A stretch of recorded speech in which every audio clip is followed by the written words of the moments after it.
samui wawan walai hangat samen yang iperta kiso samui nakipar wakala biar ite isya oh ya pa dua miata ye masih yang ngawa pendap pencela wa pendap pencela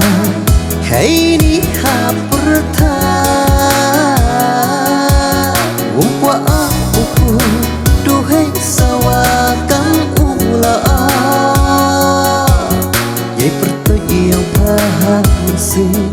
wa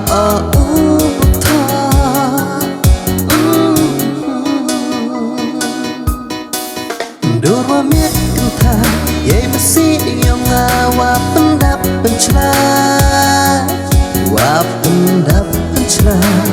hey ni haperta umpwa aku duhai sawakan ula ye perto yang paham masih wa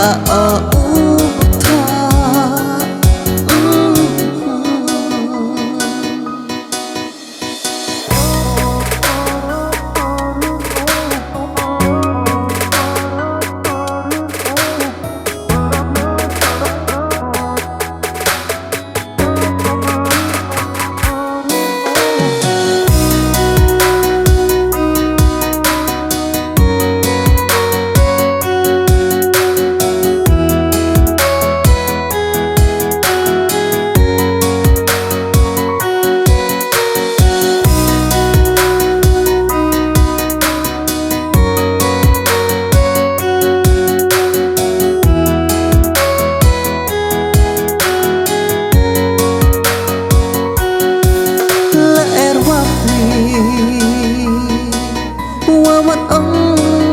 nyanga ini ite wa angki imaya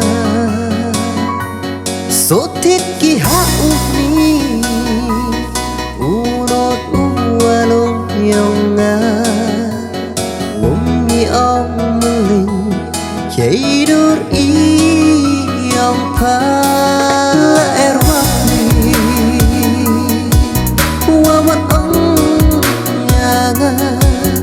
ini ite wa angki imaya sotit ki hauni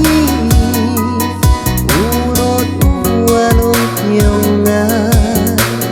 wumi ang meling keidur iyang pa dua miat kenta ye masih yang ngawa pendap pencela wa pendap pencela hey ni haperta umpwa aku duhai sawakan ula ye perto yang paham masih wa